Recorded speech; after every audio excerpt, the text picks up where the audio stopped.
All right, guys, welcome to the Let's Talk About It Minot podcast. I'm your host, Rob Fuller. Got my trusty associate here, Jonathan Starr.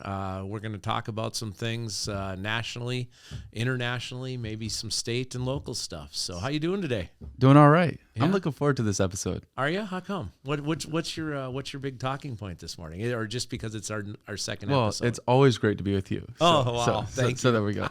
But no, there's a lot going on in the world right now. There really is. There really is. I mean, we've had a hurricane. We got some Middle East stuff going on again. Obviously, there's still the Russia-Ukraine stuff. Did you watch the debate the other night, the vice presidential debate? I tracked that debate. Vance did well. I thought he did excellent. You know, I mean, people come off saying he's cold and heartless and everything like that, and I think he was very genuine. Yeah, I think like if you were grading if you were in high school and you were grading someone's debate performance, I think he got an A. I don't think Walz did as well. Now, if you're talking about subject matter and whether or not there were lies being told, I mean, I think the fact checking is something that's just a little bit unfair. Absolutely. I was going to ask you about that. I mean, so like, here's the thing. You watch these fact checks, right? You watch the presidential debate. Yeah. They fact check Trump, but they didn't fact check Kamala. Yeah, you have the vice presidential debate. Those two gals seem to fact check Vance, but not Walz. Right. Like, when are we as a country going to stand up and say, okay, enough of this? If you guys can't be impartial, we don't want anything from you anymore. Right. You know? And it feels like the fact checking, like, so you have the fact that it feels like it's more pointed at the red side this time around. Definitely pointed at it's the red side. It's not happening on the other side at all. And you can't say that one side is 100% telling the truth while the other side is saying everything out of their mouth is a lie. That'd be unfair. But there probably is a portion where, and if you're a black and white person, this doesn't work, but a portion of stuff that's being said that is mostly true or whatever on both sides. An interesting thing that gets fact checked a ton is the border Cesar. Like, so there's obviously clips showing 100%. And yet the media and the left are saying that never happened. Yeah. Well, that's not fair. Maybe it's being put out of context, and I'm not saying it is, but maybe it is. Okay. But to say that, give them the benefit of the doubt. Yeah. Then. But to say that no, she's not is not a fair thing. Like, that never happened is not fair, because it clearly happened, and it feels like it happened in the way that people are saying it happened, and you're saying it didn't even happen in that context. But absolutely. I mean, what's amazing to me, and you've started to see it more and more over the last 3 to 5 years, right? They think they can gaslight us. And when I say they, I mean the major media companies, right? Mm-hmm. The Hollywood, CNN, MSNBC, Fox News, probably to even some degree, right? Yeah. They think they can gaslight us and say, hey, this did happen or this didn't happen, when we have video proof from 2 years earlier that it did. And it's like, are you guys like, do you think we're all dumb or what is going on here? I mean, I don't know. So that, I think, brings us to a question. How long has this actually been happening? Because it feels like it's only happened in the last 8 to 10 years. And that's when everybody was very well engaged on the internet and those things. And even podcasts were starting to come around, and these alternative platforms were coming around. So did it only start happening in the last 10 years? No, I think you can track it almost exclusively to the start of social media. In my opinion, that's where I would start.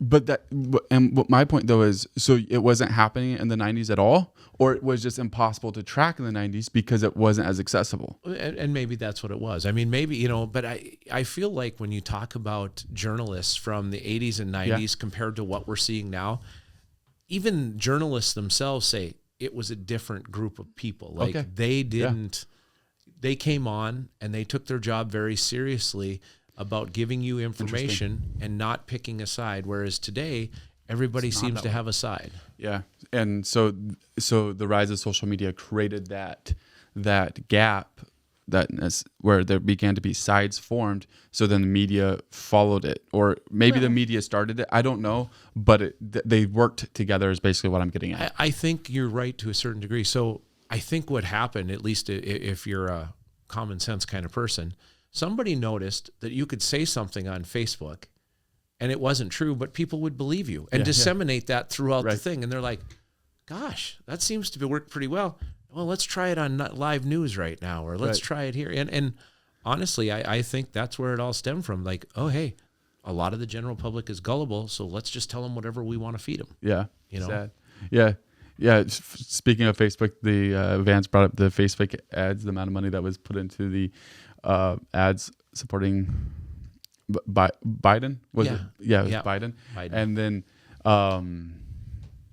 so Walz's comeback was in regards to Vance's comment, how Trump told people to peacefully protest. Yeah. January 6th. Yeah. Bring it back to January 6th.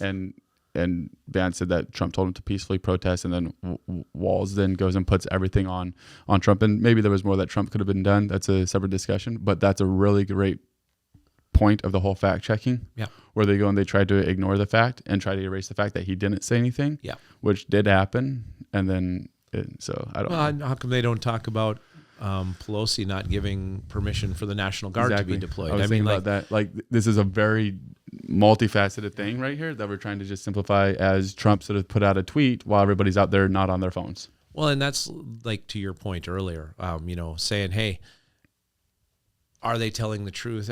I think when you look at these politicians nationally, especially, there's truths in everything they say, right? But they aren't giving you the full truth, right? Yeah. They're leaving out certain things so they can skew it or spin it to the direction they want. And look, we're tired as the American public of having spin and all the lies. Just get on there and tell us the news. We don't want propaganda. Absolutely. Absolutely. And there's so much more that those people that are spinning the truth, there's so much more truth that they know than we even know. Absolutely. I was listening to a podcast with Patrick Bet-David and Kevin McCarthy, which Kevin McCarthy's that seems odd for you to listen to him. Yeah, Kevin McCarthy. Well, it's a competitor. Is that why? No. But anyways, Kevin McCarthy, his story is pretty interesting, of even how he got through life. But talking about like meetings that he had with Biden, and obviously it's hard to trust anybody. Absolutely. But basically, it was about budget stuff and just the amount of stuff where he's off of cue cards. McCarthy would just try to get him off of his cards. As soon as he had that, then meetings would wrap up, things like that, because he literally could not process stuff like that. We don't get to, we hear about, and it's like, oh yeah, whatever. But that's stuff that they know way more than we know about how extreme things are. They've hidden a lot of stuff from the American public. And I'm not saying just this administration. Administration. I'm not picking on that either. This administration, I think, has hid some of the health issues, which is very damaging, I think, to our country as a whole. But I'm sure all administrations do that and hide things. But I mean, again, I'm really tired as a citizen of the United States of them determining what I need to know and what I don't need to know. Right. Put the information out there and let me decide. So none of this was on our list of stuff we were going to talk about, but it's an interesting deal. So I'll go further down this road. All right.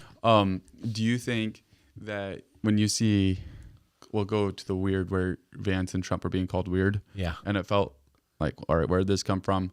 Is this just coincidence where somebody hears it, picks up on it? Or is some of this stuff being fed to the media? Oh, it's being fed. Come on. I mean, on both sides too, right? But yes, they're people, right? Yeah. Trump's people and Harris's people, they're always feeding stuff to the media outlets that are favorable to them, I'm sure. Well, even with the borders, Cesar, where all the media, there's like clips where all the media is calling Harris. She's the border czar. And then it's just, no, that never happened. All the media is in, no, that didn't happen. It's like they forget we're recording everything anymore, right? Yeah, it's weird. It is. Interesting stuff.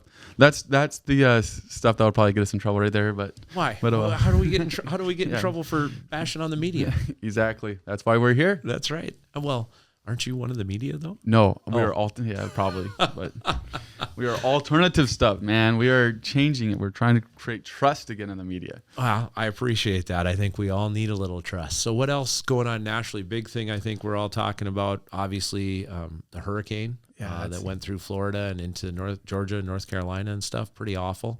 It's like, because we went through the flood, you're able to relate to the water portion of that. Yeah. But I think the damage of it, you don't even know because you like hear stuff and then you see stuff on Twitter or X, whatever, in other places. And you're like, man, this is way worse than what you're realizing. Oh, absolutely. I mean, and they've been throwing out numbers already, billions and trillions of dollars in some of these areas, and North Carolina specifically, like you and I were talking off camera a little bit ago, some of those places out there were in the mountains and they flooded, and why would something in the mountains ever flood? But they had no flood insurance. There's nothing to help. Now you're seeing these reports out of the federal government and FEMA, which are very alarming, that FEMA's like, hey, we don't have any more money to give these people for hurricanes. And you're like, what? Where's the money? Right. Well, we've been using it to relocate illegal immigrants and support them. And people are like, excuse me? Yeah. You took our tax dollars and did that, and we have real people in need over here, and you got nothing for it. If that happens, and that is happening, people should be going to jail. Right. Absolutely. Does that affect the election if that happened? Absolutely, it affects the election. Because here's what I'll say, and I don't care where you fall politically. Right. You can have your views. I can have my views. But if the government, no matter what side, takes our money and is more interested in giving it to people who are here illegally instead of saving it for what we need or what it was for, such as the FEMA money here, that absolutely should affect the election. Those people that are doing that have no business running this country. I'll just say that straight up. Absolutely. Yeah. That's devastating. I mean, we were blessed, and we were talking about it with Miranda Schuler about the intricacies of flood insurance and how all that worked. And Minot was able to get $30K per person that didn't have flood insurance per home. You had to live in the home. And then there was the low interest loans that became available and stuff like that. And I mean, as frustrating as loans are, it's still a blessing. Something is better than nothing. I mean, like you hear these people in North Carolina right now, they had a lady on the news the other night, and she's like, I lost everything. I lost my house. I lost everything I have. And she said, nobody has any money. They're not giving us anything. They're not, the government isn't reaching out to us. She said, luckily, somebody in town opened their house to people that lost everything, so I have a place to stay. And I mean, it takes a minute for that to register, right? You don't think about it until then. She's like, what am I going to do? One thing that has to be different about that situation, and I'm relating everything back to Minot because that's what we're familiar with. That's what we know, right? But one thing that has to be extremely different about it is we knew what was going to get flooded. Like you could walk with someone down the street like, this house is going to get flooded. This house is not, most likely. It's like the whole city just got wiped out. Well, yeah. I mean, the storm path changes and stuff, right? So they had no idea after it hit land in Florida whether it was going to go this direction or what was going to happen. Yeah, absolutely. So they couldn't prepare for it. I mean, I was reading also on I focused a lot on the North Carolina thing because the devastation there is so crazy. Catastrophic. Yeah. I mean, mountains. They said that one lady was talking. She said the water level within 3 or 4 minutes went from nothing to 4 feet. Wow. Like, how do you even prepare for that? Right. Yeah. You can't put sandbags down. No. And, I mean, it just get out. Yeah. That's crazy. It is. And it's sad and it's heartbreaking. Again, I'm going to go back to the government thing. If the government doesn't have the money to help these people and the insurance companies aren't going to help these people, what do? Yeah. And what are we paying taxes for? Right. Yeah, absolutely. So this is, some say it's worse than Hurricane Katrina. I was young when Hurricane Katrina happened. I wouldn't know and I also was not on site at both places, so I'd not have as much perspective. But like, who does this affect? Because when Hurricane Katrina happened, it was Bush. You're not doing enough. You're not doing enough. I think I was hearing something. You're in a plane looking at it from the air. That's not enough. Right. Okay. And some governors have said that the administration has done well. There's others that feel like the not doing enough. Does it fall on the administration? Does it fall on Harris? Is it just something to be worried about? No, I think it absolutely falls on the federal government, because when you have a national disaster emergency like this, who's responsible for that? The federal government, right? Right. Could that be the FEMA director? Sure. But if you look back over history in the United States, every time there's a federal emergency like that, you see the president and the vice president and those people come forward and say, hey, we're going to be here. We're going to go visit. We're going to do all this stuff. so far as yet, I don't think we've seen that. Wasn't our president out at the beach at his beach house and our vice? It was just an hour away. Oh, he had something like that to say. Did he go visit her? North Carolina or Florida or anything? Was going to be my next question. Yeah. Is all these places, the media that you're seeing, and this is the Republicans would be doing the same thing. It's not about, most likely, it's not about that. It's about the fact that the press that we're seeing from the government is Harris. Yep. They're putting her in all these spots right now. Yep. And it's like, okay, that's great that you're able to politic Absolutely. right now on this emergency, but I don't care. Yeah. Like if Go Biden's help the one, those people. Yeah, if Biden's the one that needs to be taking care of this, then let him be in front of the cameras too. Yeah. I don't think Uncle Joe's helping anybody with anything right now, unfortunately. I get that, and that's your question, should Harris have been in Hollywood doing a fundraiser for her campaign while this was going on? Well, there's that, but then there's also the fact that she's always have you seen Biden at any of the since she's become the presidential nominee, he's gone. Yeah, right. That's not fair. That's not.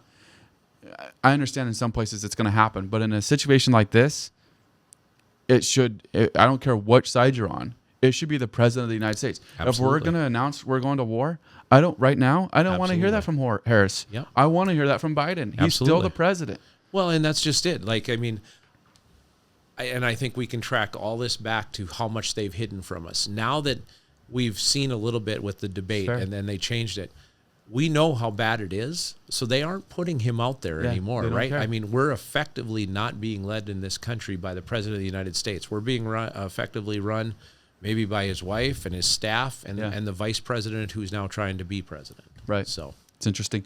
Another question that I had was, so when you become governor or when you become president, do you get given this wardrobe? Because so you have Zelensky that goes around in these green shirts, right? Okay. And then when Governor Roy Cooper of North Carolina, he's going around in almost an identical green shirt.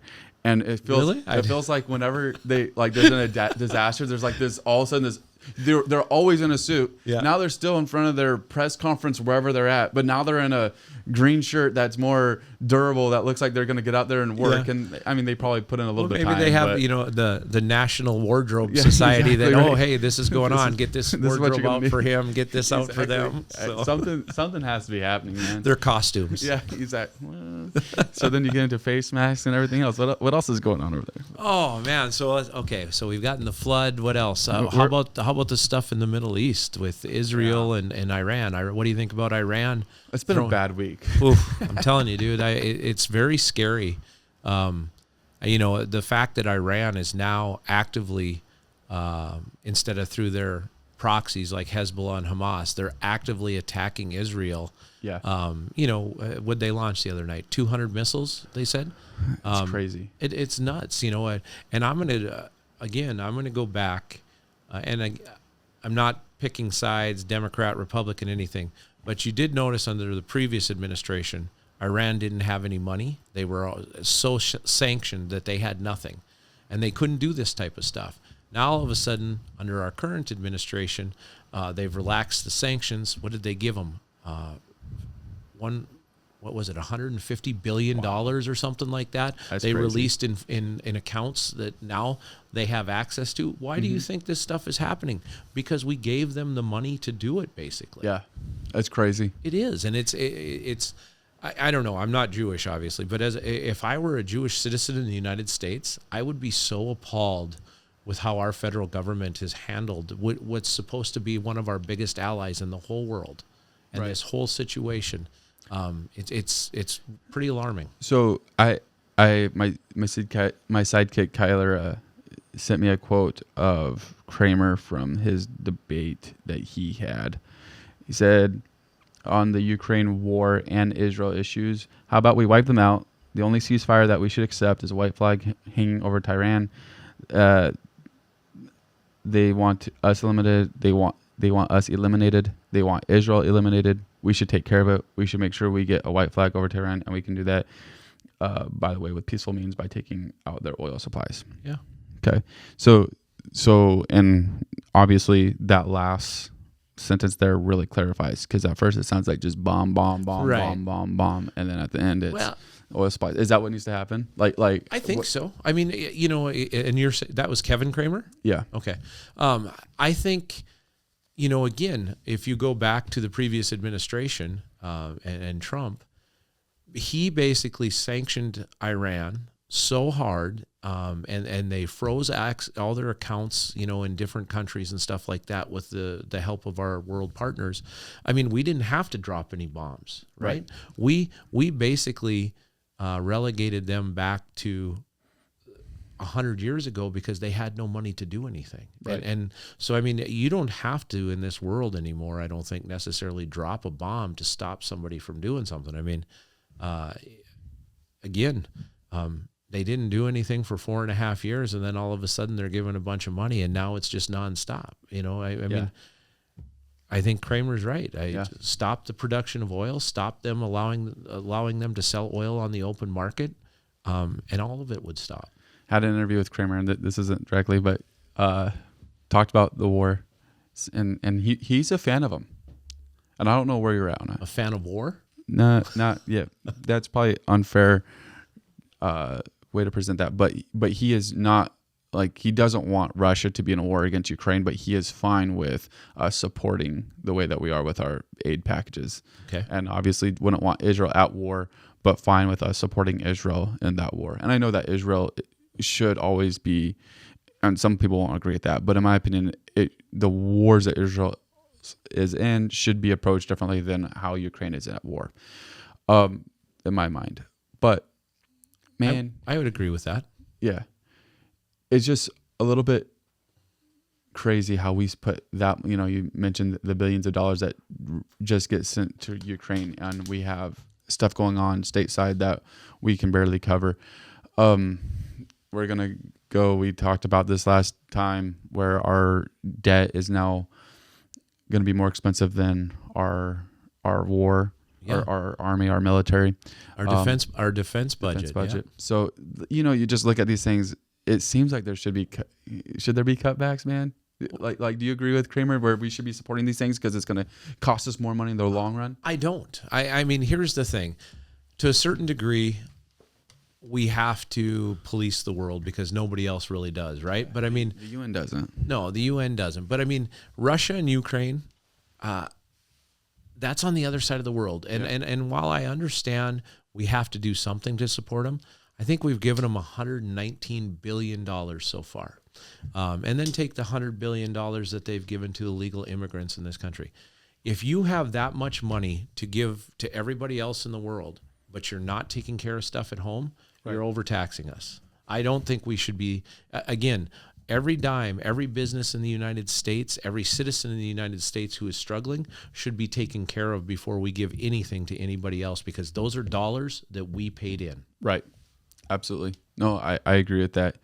And I was going to try to get up the amount of what our national debt payment is annually, and I'm not going to grab it very fast, and see how billions of dollars applies to it. I know it's going to feel like pennies. But I think, if I remember hearing correctly, and these numbers could be a little bit off, but I think our national defense budget is like $880 billion or something like that. And our debt payments are over $1 trillion. Right. So one way or another, I mean, you don't have to have the exact number. They're higher than our defense budget, right? I mean, ridiculous. And all of that debt is owned by other countries in this world. Right. That's who we're paying. Yeah, which is, well, first off, so if you took the $100 to $200 billion, it's cuts like that begin to affect your pulling in that debt. Yeah. And then second, it's pretty hard to think of yourself as the most dominant country in the world when everybody else, and I know there's contracts and stuff like that, but can call the debt, and what are you going to do? Yeah, I read somewhere, and again, I don't remember the exact figure, but China owns over 30% of all of our debt. Yeah. China. Yeah, right. Like, nobody sees that as an issue or a red flag. How do they not see that? Yeah. And then China's currently having problems financially too. Yeah. Which that should be a cause of concern as well for the United States. But I don't, because how are they going to lend you more money? Which it'll all figure out on this world stage, but it also shows you how interconnected everything is. Right. I mean, we all hold each other's debt. We're all borrowing money. We're all giving money. I mean, us more so than everybody else, it seems. But yeah, I mean, it's a big conglomerate, right? Yeah. International conglomerate that handles all this stuff. The whole, and this isn't, we don't need to go too far down this, but the whole world stage with that, how we go into debt so then we can give money to this person, this country, and how all that money plays out on the world stage is just dumb to me. I'm going to go back to the Bankman-Fried, the EFT, that whole thing, right? Right. So if you remember during that whole thing, so let's just say Zuckerberg gave $400 million to Friedman and to put into that EFT, right? Into the it wasn't Bitcoin, but whatever it was, all that stuff. So they did that, right? And then, or no, I'm sorry. Let's go back. The United States government gives Ukraine $4 billion. Ukraine turns around and takes $400 million of that money and sends it back and puts it in the EFT with Bankman-Fried, right? Yeah. So 10% of it goes back to there. Yeah, or FTX. Thank you. FTX. So they give that $400 million into FTX. And then Bankman-Fried turns around and he gives $40 million to politicians in the United States that he's supporting. Like, that's just a big money laundering scheme right there. You give the money to the Ukraine, it goes over here, they clean it up, and then it can come back to the politicians. Right. That should all be illegal. Yeah. All of that. That's really good. Yeah. That's a good point. So the world stage, nobody polices it. No. Except the U.S. And so there's a person that I listen to his name's Johnny Harris, and he's interesting. But I don't like if somebody's curious if he's left or right. I don't know. He's probably more left, honestly.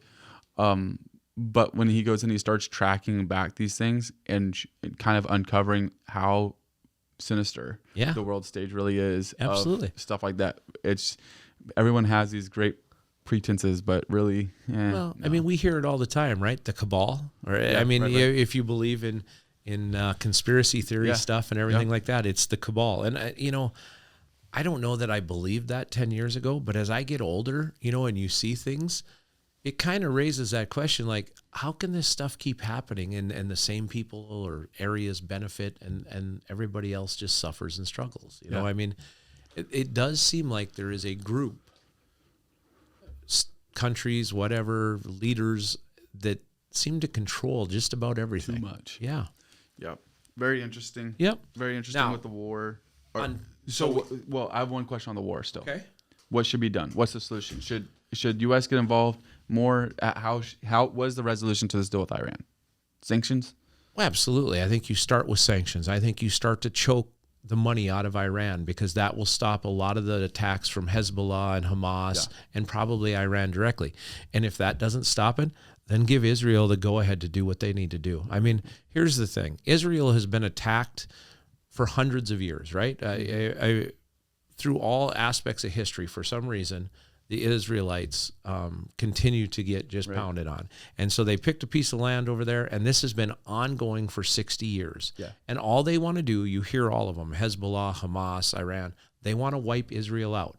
Well, how would we react as the United States? Someone goes after Alaska. Yeah. Say, hey, we want to wipe that. Russia says, we want to wipe that. You think we're going to let that happen? Right. At some point, we need solid leadership. And we talk about this all the time. Solid leadership in the highest portions of government. And I don't care if that's federal, state, or local. Solid leadership. And we do not have solid leadership right now on the federal level. I say what you want to, Republican, Democrat, I don't care. I don't care if it was a Republican in there and they hid the fact that he has dementia and Alzheimer's. I would be just as upset. Right. We are being duped as the American public, and we are becoming kind of a laughing stock in different areas of the world. Have to be. Yeah. I mean, and it's embarrassing. Like, I want to ask all these people out there, come talk to us, come give me some input. Why did you vote for Joe Biden and Kamala Harris? Like, I want to know, other than we just hated Trump. Yeah. I want to know why you voted for these people, because all of everything that I see and hear right now, nobody is doing economically better. Nobody is doing better as far as their businesses, I mean, their home lives. Right. Everything costs 3 times as much as it did. And I know COVID was a portion of that. But I think I'm tired of using the COVID excuse 4 years later. Right. Okay. So, and this is my question. Like, always, Obama struggles out of right away. That's Bush's fault. Yeah. Right. Always in the first term, it's always blamed on the previous administration. Absolutely. Is that fair? I don't think it is. I mean, and so you always hear that, and you don't hear it as much from one side as you hear it from another side, right? Okay. Because I mean, if you look at history, go back 50 years. Go back 50 years. We've had 3 drastic recessions in this country, right? Okay. Yep. Who were they under? Jimmy Carter, right? Obama. Oh, yep. Yeah, 2008, 2009, and Joe Biden.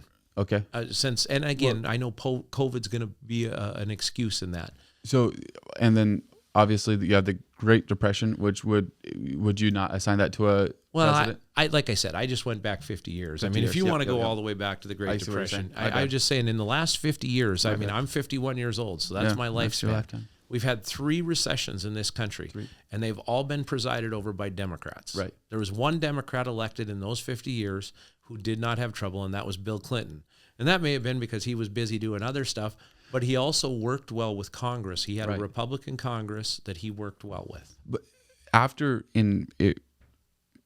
I don't know exactly, but the year, but yeah, Bill Clinton seems like to be one of the last presidents that there was both sides could work together. Yeah. It probably happened a little bit with Bush, but what I'm saying is like now there's the divisiveness, and I don't know if that rolled out during Bush or Obama. Obviously, at the beginning of Bush, it didn't happen. Everyone was together, united in 01, 9/11, stuff like that. Yeah. But there's that divisiveness now, and it's lost. Like the ability to work together is lost. You're right. You're absolutely right. And whether it happened at the end of the Bush administration or the beginning of the Obama administration, one way or another, it's there. And it's gotten worse over the last 10 years. Right. And people would probably some person listening to this will probably try to say that was on Trump. I think it was already there before Trump stepped in. I think so too. I mean, as far as, and I'll just say this honestly, as far as race relations go in this country, I think that whole thing really started to deteriorate under Obama. Before it went anyplace else. Like if you look at the 8 years under Obama, I believe racial relations in this country were set back 50 years. Wow. I mean, just personal opinion, but no, that's very interesting. Yeah, it's sad to see that, and that's just part of the demise. When we get so selfish, we get so focused on us, then that puts your 250 years that a country can last. Yeah, puts on a timer. We're just about at the end of our regime, right? 76. So. So we got it's getting 2 close. Years, 2 years about left, 2 years. Year and a half. So now going back to the hurricane thing for a minute, bouncing off the Middle East. Now on the backside of the hurricane, you have this dock workers strike that's going on where they say, basically half of everything that comes into this country is going to sit on the docks. Food, all this stuff will get harder to get and find. How do you think the administration's handled that? Yeah, well, I don't know. All right. Sounds like some people would say that the administration is behind it. So they might not be handling it. They might be. Oh, all right. Oh, yeah. So let's look at this. You have dock workers that turned down a 50% pay increase. Yeah. At least. Yeah. Now, did you hear what a starting dock worker makes? No. $81,000 a year. Okay, so they were going to get to 120. Yeah, and most of them make between 160 and 200,000 a year with overtime currently. Wow. They make good money. Yeah. And the thing that they're fighting is automation. Yeah. They don't want to be replaced, right? Right. And so we got to work this back to the administration, and I'll do my best to do that. But, like, first off, how is that fair? Like, how is that? Everything else is getting automated. Be up with the times. You have China that has these whole automated ports. You want to go and cut down normal business sense says you would want to go and figure this out and make it work. The McDonald's workers aren't on strike. It's happening all across. So because it's unionized, it gives them the ability to go on this strike. Should the administration go and put together their cool-off period that they have, the 80, 90 days that they could do, the administration said, no, we're not going to do that. The mob boss for the dock workers, whatever he is, has said that, oh yeah, you want to go ahead and do that? Do it. You'll see, like the numbers he was saying, that there'd be like a third of the output by the union workers during that time anyway. So go ahead and do it. It won't help, essentially. Yeah. So they're saying you can go and let's be on strike, or you can pay us to not work. Okay, so this is you're making a really good case here, buddy, for automation. Automation, absolutely. Somebody said, according to what I've seen online, and I know you can't believe everything on the internet, but it's really hard to know what you can believe anymore. He makes close to $900,000 a year. I believe that. He had a yacht that he recently sold. He has been seen, I don't know if it's his, he's been seen in a Bentley. Mm-hmm. This is the guy that's going on strike. Yeah, the head union workers, right? That's ridiculous. It is, absolutely. It's ridiculous. And the points that he makes in his stuff is all of America is going to feel it when we don't work. We worked during COVID, and now you're going to feel it when we don't work. You know, like, okay, man, you just made a really great case of why we need to automate you. You have other, I think on the West Coast, some automation has happened. Yep. They're like, hey, showing videos and pictures of all the automation. This used to be full of workers, and now it's not. You guys hold strong for the workers. It's like, nah, if that's going to be your attitude, why would we hold strong? Why? Yeah, I mean, it's not like, here's the thing. I don't believe they're being reasonable at all. They want a 77% pay increase over 6 years. And no automation. Yeah, and no automation when everything is going that way. Like, you guys have to at least work with us a little bit, right? Yeah. You have to at least work with us a little bit. Otherwise, if you're going to shut it down, then let's shut it down, and we'll just start the automation process now, and you can all be done. Yeah, exactly. I'm with that. And one thing I will say as far as the administration goes, now look back under the Trump administration, he had a similar type thing happen, but it wasn't with the dock workers. What was it with? It was with the railways. And what did he do? He stepped in and he provided real leadership and said, we're not going to let this happen. And he made him work out a deal, didn't he? Okay. And look at where we're at 6 years later. But look at the difference here now in this current administration. And they go, yeah, we're just going to sit back and watch whatever happens. You know what? The illegal immigrants are all fine. We don't care about the American public. Yeah, I mean, and I know that's facetious, but I mean, that's the irritating point. Right. So do you think there'll be a deal worked out before Election Day? I don't know. Really? Who's going to do it? Because Joe isn't going to do it. So who's going to work out the deal? I'll bet. You want to make a bet on air right now? No. Trading Places bet. You know what the gentleman's bet? What's that? $1. $1. So if you have Harris come out a week before the election and say, hey, you've been hurting. I made a deal. I got this done for you. Okay. Doesn't that influence her ability to get elected? 100%. That'll make her look like a shining star in the middle of the night, right? Yeah. So, and I understand. You think that's going to happen? Are you conspiracy theorying me here? Yes, I am. I am not against the theory. They're planning this. That it feels like elections are like during the month before an election. Yeah. It feels like there is everything goes. Yeah. Federal Reserve all of a sudden is dropping interest rates. It happens every year. I know that. Did you read about the Department of Justice thing? Do you know the Department of Justice has a policy that they are not to bring anything that would interfere in an election up to 60 days before the election. So they're not supposed to bring cases against congressmen or people running. But what do they keep doing?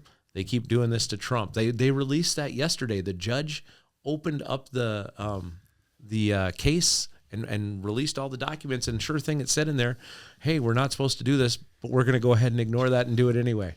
Nice. Like, I believe we're all being managed. So why, why is it too far out? And I know you don't think it is, but why is it too far out there to think that this whole strike isn't, the administration is not involved? I don't think it's far-fetched. I think you're right. I mean, again, as I get older, I believe more and more of the far-fetched stuff, but I just hadn't thought about it. So to hear you say that and then, kind of get surprised by it on the air here, I'm like, holy crap, are they that devious? Are they doing that to us, really? Right. Yeah. So and it could be a bunch of nonsense, but we'll see. I mean, what are you going to do in 2 months if the dock thing is still going on? We're not what getting. People are doing right now, buying toilet paper, because that's a classic Stocking move up. now. You got any guns and ammo? That's something I should have more of. But it's real. Like obviously that's happening right now. You're in the stock up phase. Yeah. And then in 2 months you'll be in the out of stuff phase. If this continues, the same thing is going to happen that happened at the beginning of COVID, right? Where you'll go in stores and everything is just empty and everything is wiped out. And it's because things aren't moving, whether it be at the dock or through the country. And we're gonna do this again, really, in this country. So how will it work though? Because obviously, half on the COVID deal was the world, right? Mm-hmm. This is the United States first off, which is very much impacts the entire world. I think probably one of the greatest impacts it's going to have is on exports. Think so, really? Getting more it so out than, of the country, more so than imports. I mean, because look at all the stuff we import. Yeah, we import a ton of stuff, right? But we have half of our, so stuff will still come on the west side, right? Yeah, absolutely. Okay. So, and I don't know how all the supply chains work, so I'm way above my head here. Or how, I can't even say good, whatever that is. So, but anyways, I'm like a fish out of water. So anyways, I don't know how the supply chains work, but my thing is, you have people that have time-sensitive goods that need to get them out of country. Let's use food. Yeah, food. They need it because we're a very efficient country. We export our food so that way we can import food. Yeah.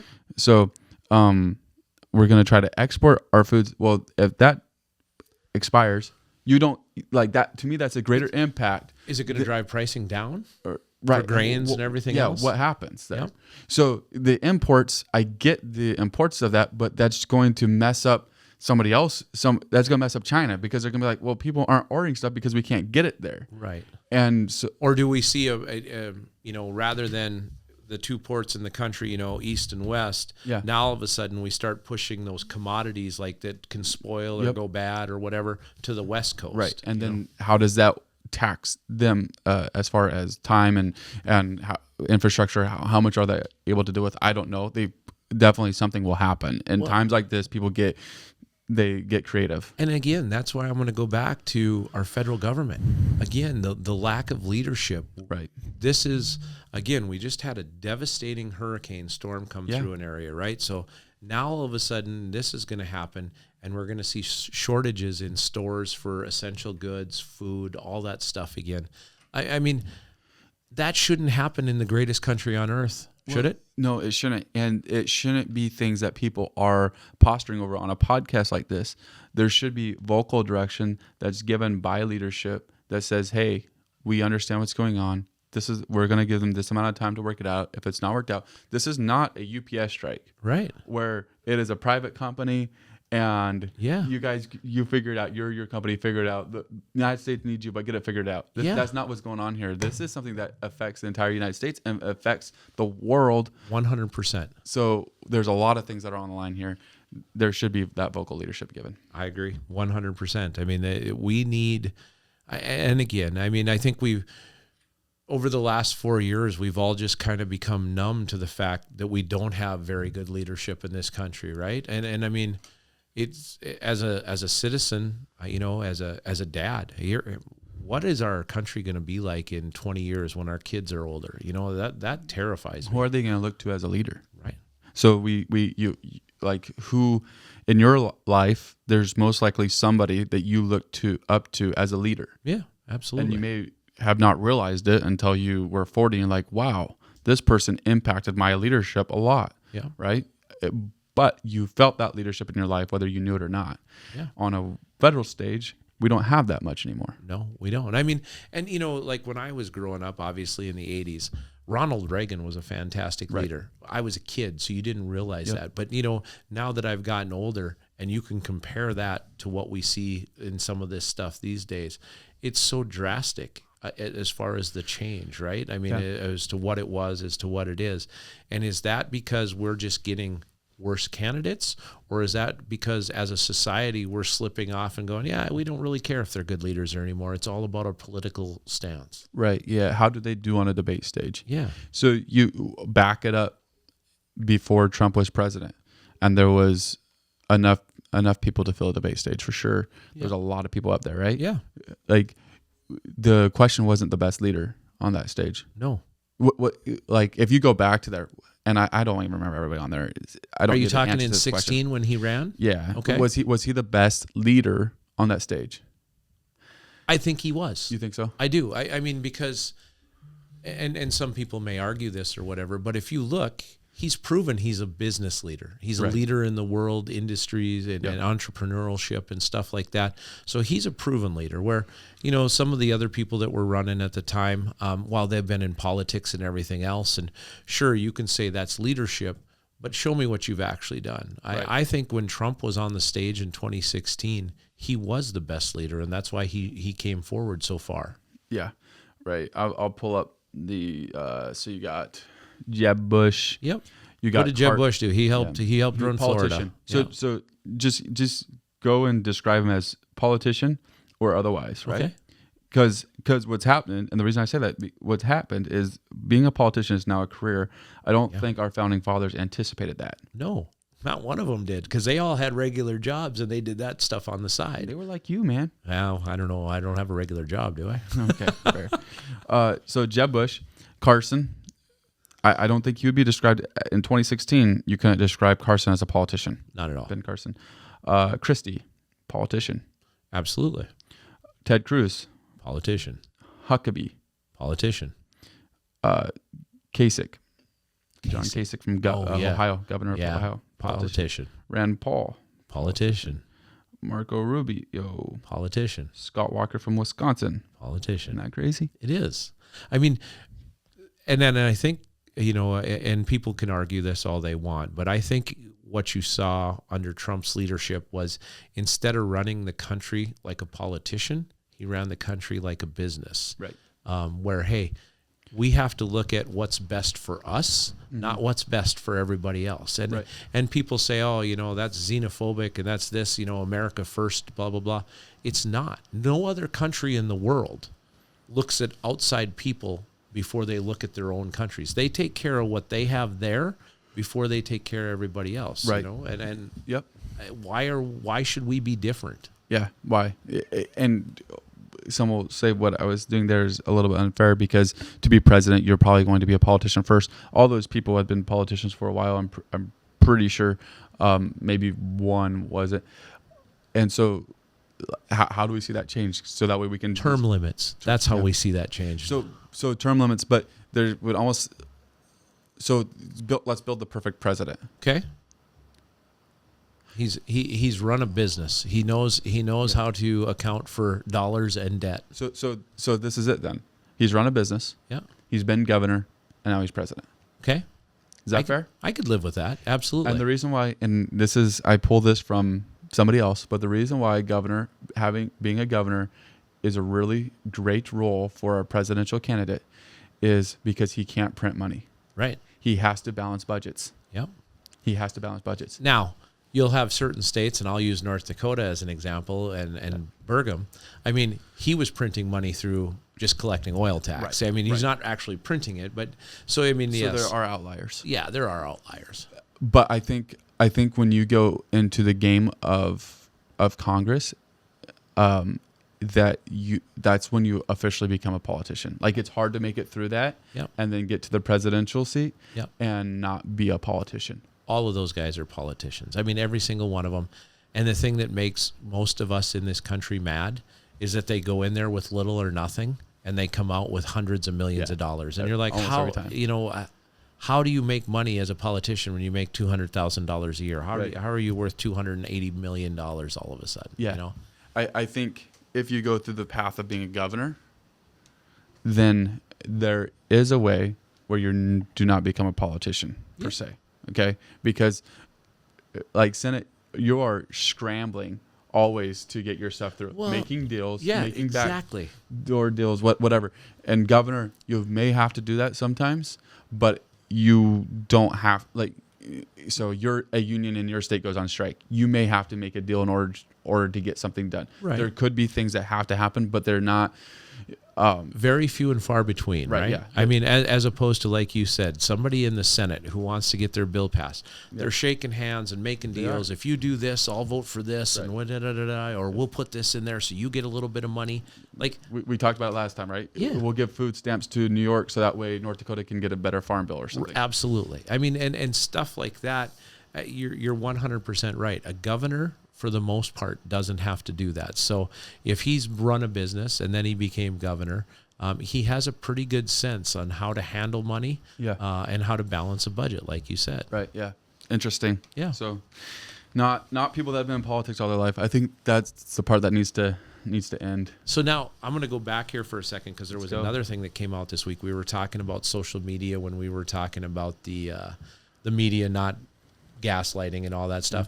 What do you think now the proposed regulations on some of the social media companies that are starting to come up and they're talking about? All right, man. So you always bring in these great things, and I'm not always knowledgeable on them. So let's go over these regulations for social medias. Well, so they're starting to, Section 230 of the whatever Federal Communications Act from back in the 80s or whatever, it basically protects social media companies or media companies from being sued and everything else for false reporting, giving bad information, whatever it is.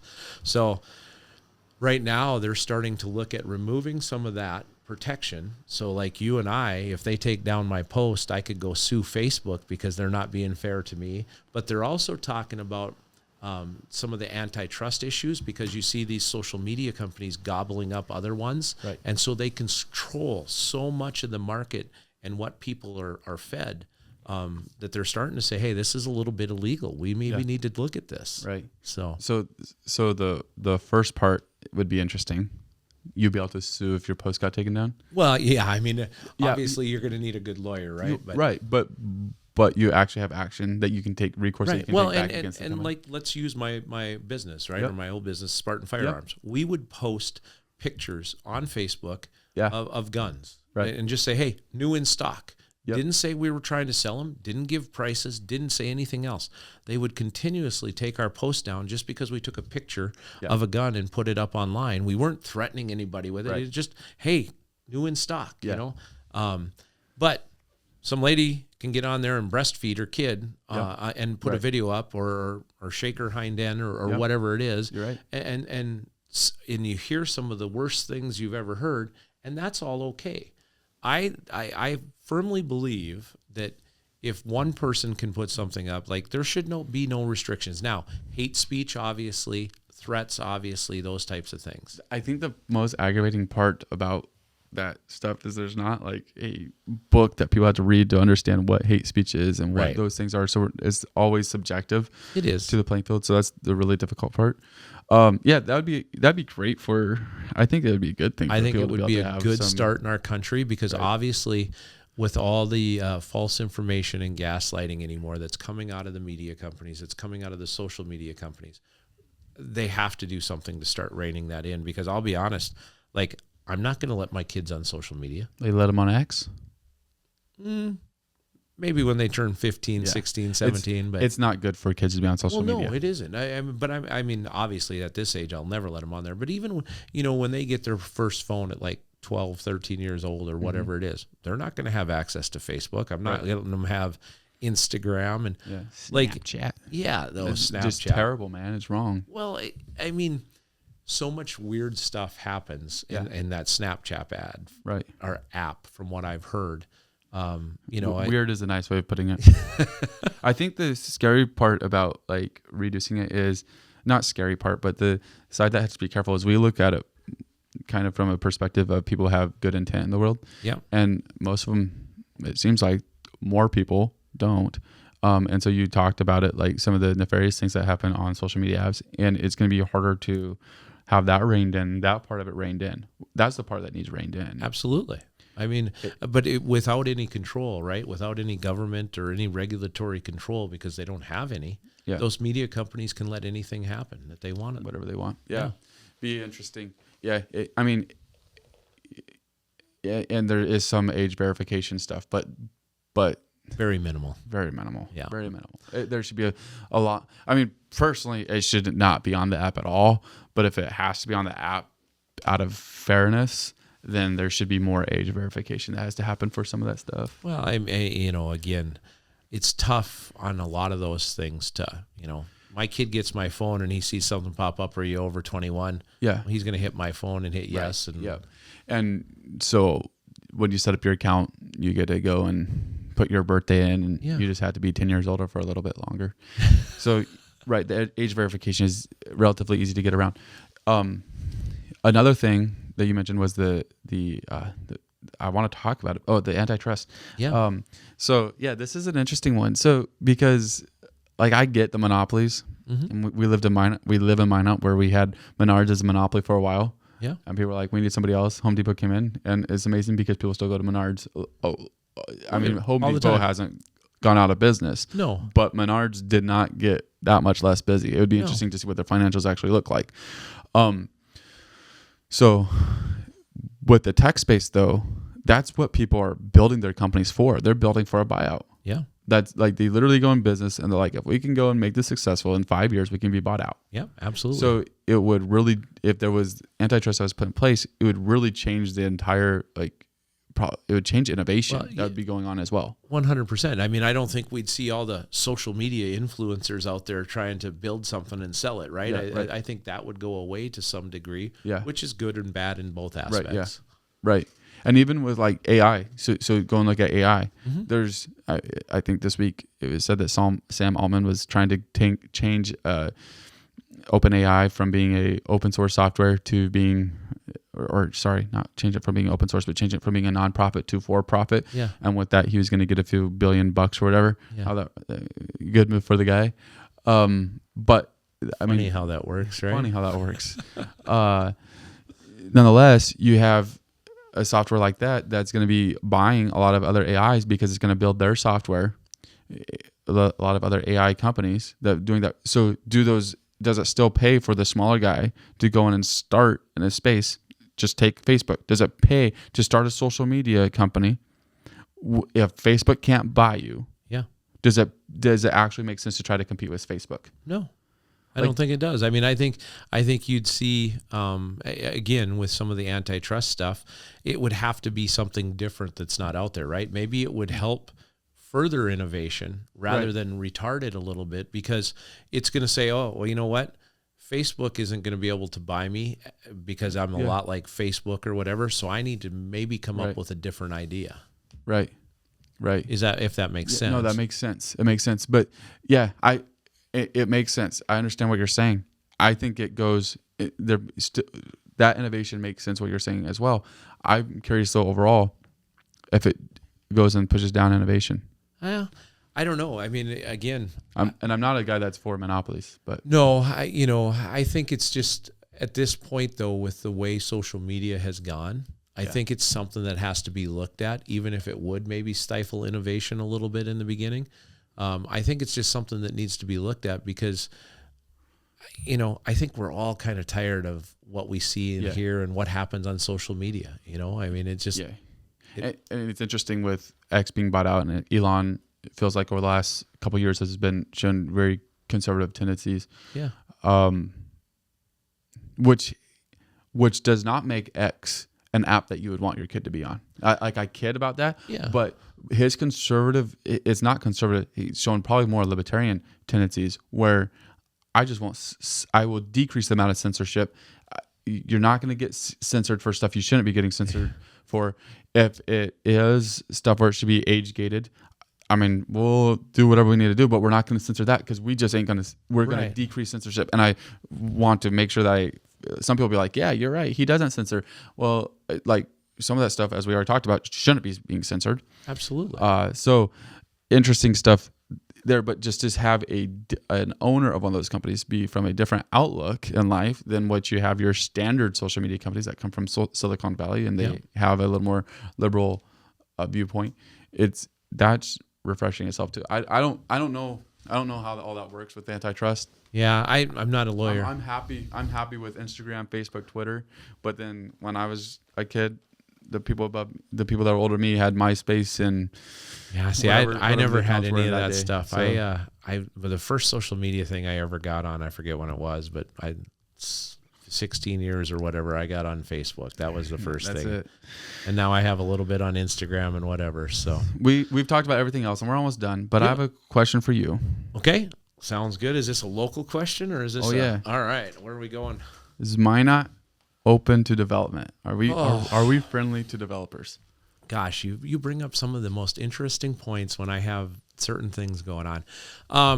I think Minot is open to development, but having said that, I think we also have. So this morning, one of the meetings I was in was the Minot Area Builders Association met with city officials and started talking about, because there's an idea out there. I don't know if it's true or not, but there's an idea out there that Minot makes it hard to do business, right? We make you jump through hoops, or we make you do these requirements that other places aren't making you do. And so that stifles some of that growth. And when you were a business owner, did you feel that? Well, I wasn't in the city of Minot. Why did I not build in the city of Minot? Because it would have been a pain in the butt to do it here. Okay. So I built 4 miles outside of town. That's fair. I don't know that I could have gotten it built in the city of Minot with all the ordinances and policies and stuff in place. And so that was, it was a refreshing meeting this morning. So we had city officials in there, and then, me as a city council member, but mainly it was builders, contractors, and developers, and we have a lot of things coming up down the road with this Sentinel project coming to Minot, right? So we can, and at the meeting today, the city manager, Harold, he mentioned that by the time our flood control project is done, we'll have taken out 20% of the homes in Minot, North Dakota through that.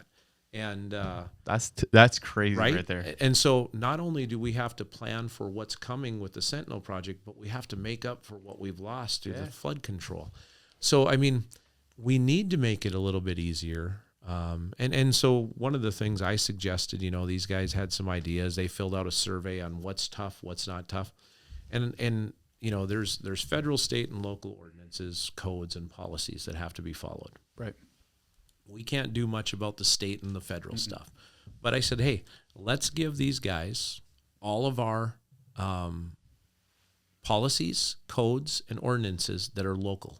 Let's give it all to them and say, here you go. You guys as a group collectively sit down and go through this and tell us what specific ordinance or code or policy that we are enforcing makes it tough and why. And then when we come back and meet again, we have a starting point and say, okay, well, we can look at this. We can look at, we can change this. We can't do anything here. Yeah. But so we start to, because when you have a committee or a group or something and you don't ask any of the builders, developers, or any of those people to be on it, what's the point? Right. What's the point? And so, we talked about some things like that, but I think when I say Minot is open to development, I think the people, the builders, the developers, and everybody here wants to do stuff. I think the city wants to do things as well. I think, though, the CPSM study that we hear so much about, one of the things that was complained about in there was we have to enforce codes and ordinances better, right? Right. And so there's the city, by mandate from us, the city council or the previous city councils, they're so worried about enforcing the ordinances and everything in place that sometimes they can't get to the yes that somebody needs, Gotcha. Again, and one of the things that came up this morning, you have a building out in an industrial area, and you require them to pave the parking lot and put in curb and gutter and some shrubs and bushes, and da-da-da-da-da. And the reason for that is, because we've changed the flow of storm water and everything else. But this is an implement dealership, or this is another dealership, right, or something that they're driving big rigs on these. it makes zero sense. So those are things where, okay, let's see what the problems are, and then let's start to address them. Yeah. Right. That's a really interesting thing when you're forcing the green space and stuff like that. Yeah. So, I mean, I don't know. I hope we're open for development, because we're going to need to develop a lot of stuff, a lot of housing lots, a lot of business, commercial stuff in the next 5 to 10 years as the Sentinel project kicks off here in Minot. It feels like, I mean, if you look at Minot's history, there's an argument to be made that we haven't been. I agree. I agree. I think what we saw, and this is just me from the banking side of this, after the flood and after the oil boom, or during that period, right, there wasn't enough control in spots. And so people were just doing whatever they wanted. And then we see, oh my God, everybody reacts, and there's this knee-jerk reaction, and they put in the most restrictive policies and ordinances and codes to control all that stuff. Well, now all of that goes away, right? The flood's gone, the housing crunch from the flood is gone, the oil boom stuff is kind of gone, and here we are stuck with all these very restrictive policies, codes, and ordinances. And so I think it's time to revisit some of that. So, makes sense. Yeah. Be interesting. Well, sounds like that meeting that you had was interesting too. So. It was a good meeting. It was a good start. Things are happening in Minot. We should talk about it, right? We should talk about it. Yeah, somebody wants to get on, and they should. All right. Well, what else you got? I have an idea for next week. What do you got?